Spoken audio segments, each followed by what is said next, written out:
નમસ્કાર, આપ જોઈ રહ્યા છો યુટીસી ન્યૂઝ। વડોદરા શહેરના પ્રથમ નાગરિક મેયર પિંકીબેન સોની ઘણા દિવસથી લોક સંપર્કમાં જ નથી। તે કોઈના ફોન નથી ઉપાડી રહ્યા। ફોન ના ઉપાડવાની ફરિયાદ તો અગાઉ પણ લોકો ઘણી વખત કરી ચૂક્યા છે। આજે અમે પણ સતત 4 વખત કોલ કર્યો છે, પરંતુ પિંકીબેન સોની ફોન ઉપાડી નથી રહ્યા। વડોદરામાં પૂર આવ્યા બાદ લોકો કહી રહ્યા છે કે પિંકીબેન સોનીનું સ્વાસ્થ્ય સારું નથી, તેઓ હોસ્પિટલમાં છે। કોઈ કહે છે કે તેઓ રજા પર છે, તેમના સગા સંબંધીના ત્યાં ગયા છે। પરંતુ આજે પિંકીબેન સોની પોતાના સોશિયલ મીડિયા પ્લેટફોર્મ ફેસબુક પર પોતાની તસવીરો શેર કરી છે અને એક સુંદર સોંગનો સંગીત સાથે તેઓ સોશિયલ મીડિયા પર પ્રકટ થઈ ગયા છે।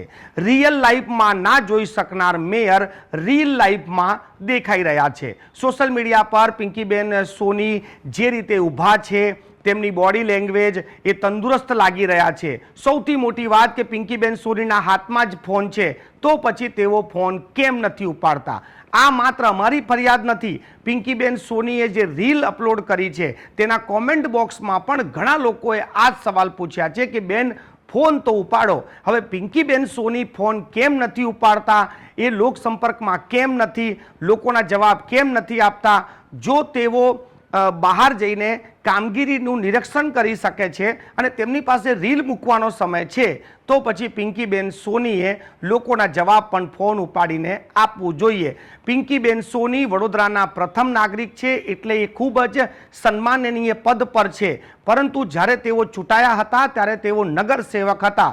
નગર સેવક એટલે નગરના સેવક।